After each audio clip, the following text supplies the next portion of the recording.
So happy April. Just want to give an update on March and do it in a place that's a little different. At my son's swim practice. These, blog updates I think they're definitely less formal than most of the rides we do. But this is a little different venue, so maybe to make the interesting more interesting. But also, it's life. Had a busy day at work today. Had a lot of stuff to do. Was down at corporate headquarters doing some training and things, and it just sort of set the whole day off. And then kids had dentist appointments, things like that. So we got a Boy Scout meeting here in an hour.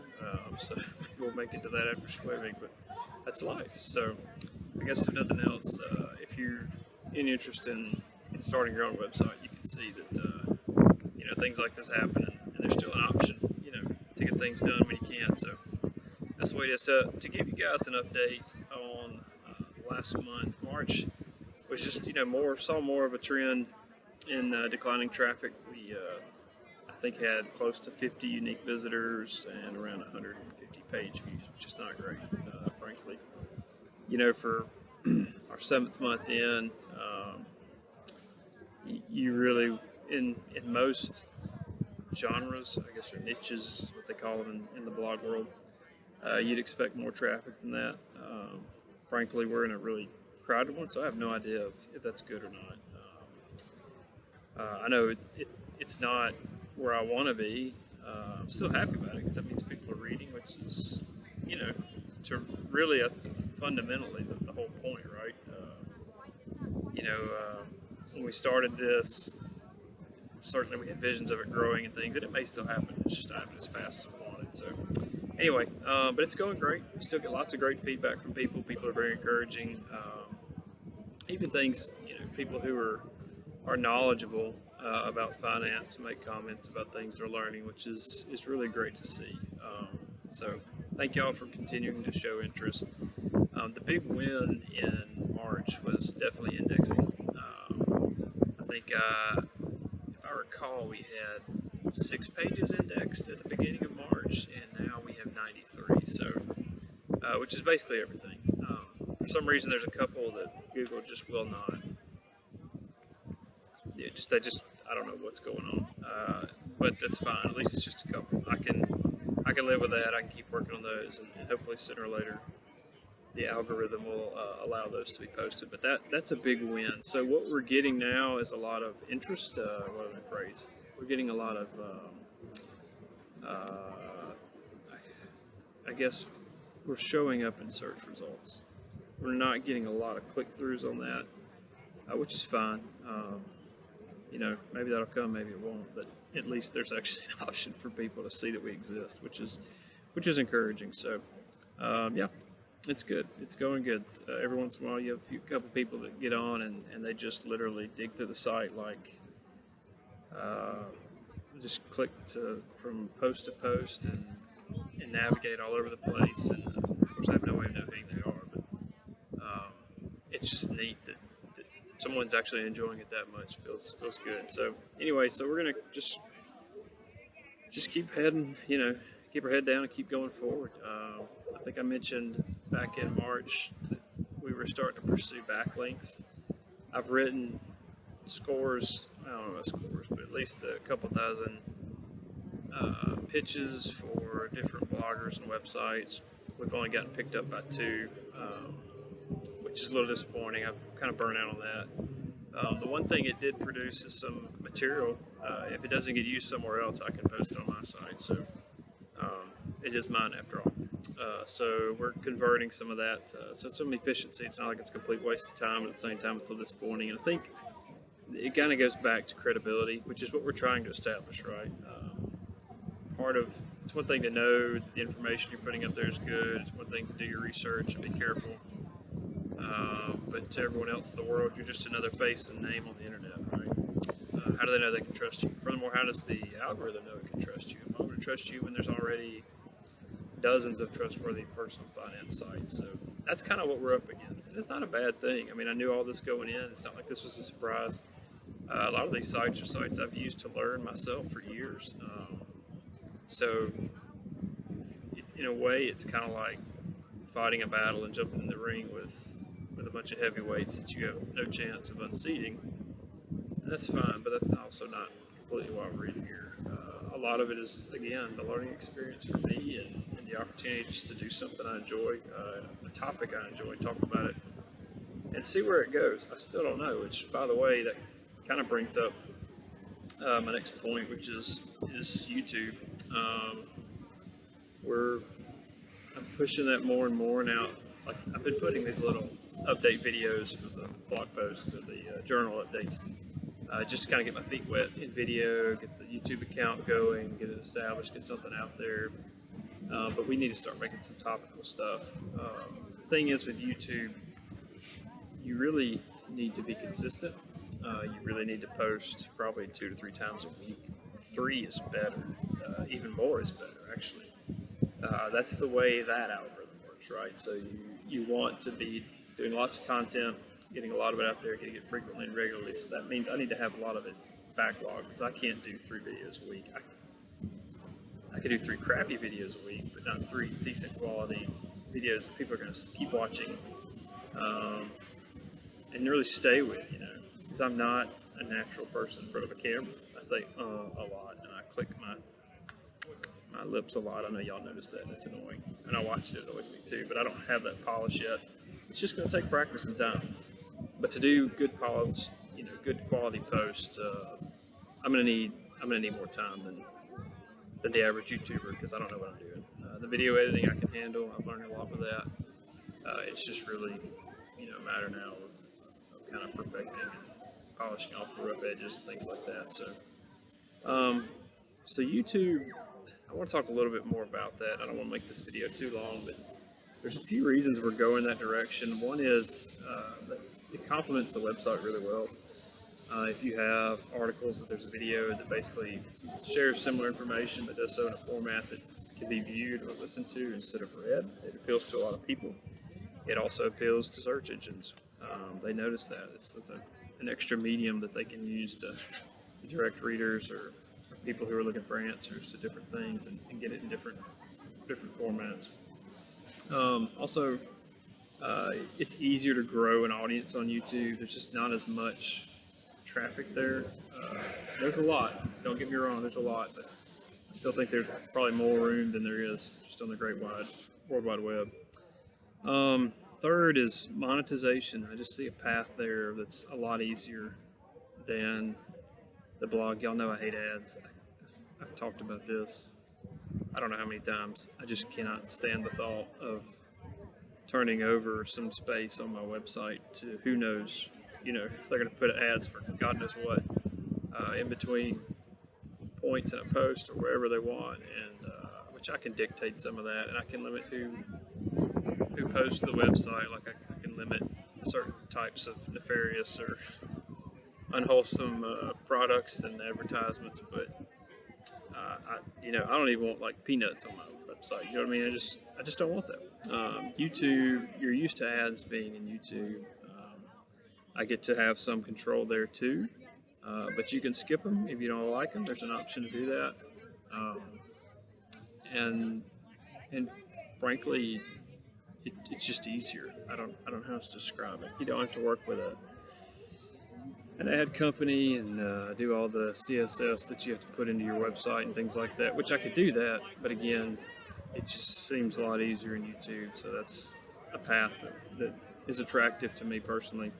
And finally, YouTube, when you create a video like this one, you also have an audio file with it. So if we can create videos with that in mind, we could potentially create podcasts, which I know nothing about, but I'm assuming it's pretty easy. Just take the MP4 file, extract the audio, and load that to a website somewhere. I've not even looked into it. I have no idea. But hey, if you have the video already, then you effectively have done 90% of the work, at least, right? So if that's an avenue we wanted to take one day, we'd already have a lot of the work done. So that's a lot of the reason we're going that route. What will happen is we'll have to make videos, edit them, have them ready. We'll have to have a library pretty much ready to load, and then we'll just set it automatically. We'll put them on the website, and we'll release them in YouTube like every 2 or 3 days, 3 times a week. Probably do like a Monday, Wednesday, Friday kind of thing, and just teach YouTube that we're reliable and we're going to keep it going. And hopefully, while we're doing that, we'll get really good at it, right? And we'll get faster at it. It's like the post. My first post took me hours to do. I can get one done, written, loaded, edited, photos, links, everything in probably 90 minutes if I'm really pushing it. You know, there's some longer ones that certainly take longer than that, but for the most part, it's pretty quick. So, you know, it's like anything. You get better at it, more efficient at it, and you kind of master it. So goal-wise, not a lot's changed. We're just trucking along. You know, head down, moving forward. I'm going to give this 2 full years. You know, maybe not with everything I got, but everything I can give realistically. And then at the end of that, we'll evaluate. And if it's just not happening, maybe we'll stop. Maybe it is. If it's the same, we may just keep doing it because I'm actually enjoying it. Like I said, I may just keep doing it for the sake of doing it because it's a really productive activity, and I'm learning a lot, quite frankly, which I've enjoyed. So I always like to learn. Yeah, I don't really know what else to say. It's going good. I want to thank y'all again for all the comments, you know, just for reading things, for stopping me and bringing up a topic or asking questions. You know, those things kind of stimulate me to go learn more, right? Because I don't necessarily know all the answers. You know, we put ourselves out there as financial experts, but and I know a lot of stuff. I've read a lot, I've learned a lot, but there's still plenty more to learn. And you know, once you have it all, the IRS and Congress will go screw up the tax code, and you go learn some more. So that's it for now. Again, just thank you for your interest. Yeah, God bless. See you later. So this is a bit of a postscript, and it's not in the actual written post, but one of the reasons I did this blog journal, it started to begin with, from the very beginning, frankly, it was from day one, was because when I started this, there were some people out there who make videos, who give a lot of instruction. It's really helpful. It's great stuff. And I'm indebted to them, really, because I learned so much just by researching that way. But there are not many people who do it about a finance blog. So there's perhaps some people out there who are looking at this going, how does it work for a finance blog? If I had to give a lesson learned, my biggest one the first 7 months is around indexing. One is just make sure that's being done. Make sure your sitemap is ready for Google to receive it in XML format, not HTML. An easy way to get that is to download the free version of Rank Math. It creates one for you for free. Then it gives you a URL. You just copy that, dump it in Google's in Search Console, tell it where it's at. It goes and pulls your sitemap, and then you can start the indexing process. Now, it may not start for you. I always thought it would. And frankly, in March, I got tired of waiting and just was determined to figure out how to make it happen. And there's a manual way to submit URLs for indexing. And in Google's Search Console, click around. Go to a URL that's listed, that's been indexed, or excuse me, that's been found, or crawled. There'll be a little magnifying glass, at least there is in the version I'm using now. Click on that, it'll open it up, and it'll tell you that URL can be indexed. And there's a button that you can push to request indexing. You can do 10 a day, and that's what I did every day for I don't know how many days. I just go back and request indexing. Sometimes it would fail, do it again, just stay after it for 2 or 3 weeks, and I had the whole site indexed. So that's a biggie. And the other is I didn't put a whole lot of stock in keyword research. I mean, I felt like, you know, if you got the basic gist like Roth IRAs, you put that in your title, you'll be good. But there's a way to certainly carefully phrase the things that your titles and stuff, so that they're optimized. Because what I found is, for whatever reason, I've got 2 or 3 posts that show up really well in search engine, and I've got some of my best material that, because of the title, crickets, man. And the problem now is I'm afraid to change the URL and the title because Google's finally indexed it, right? And I'm afraid if I swap it out, I'm going to screw something up. I've got to think about that. I think I'm probably going to end up going back and fixing that, just because I didn't realize how much it mattered. I thought it would matter a little bit, and it matters a lot. And so if you're out there searching, there are a lot of paid resources you can certainly use, and those are probably great. But I found a free keyword research tool from Ryan Robinson's website. It's ryrob.com/keyword-tool. I'm not going to claim that it's perfect, but for me, it's been helpful because it shows you kind of how many searches per month are done for a specific keyword or set of keywords, and your likelihood of that being noticed. In other words, the competition level. So it's like very high, medium, low. And I can tell you everything I've found in the finance space is very high. It is super competitive. But if you're doing another blog, say about, I don't know, Pokemon cards or something, you can look up certain titles, keyword searches, and it'll tell you kind of, what the competition's like for that keyword. And so maybe you alter a word here or there.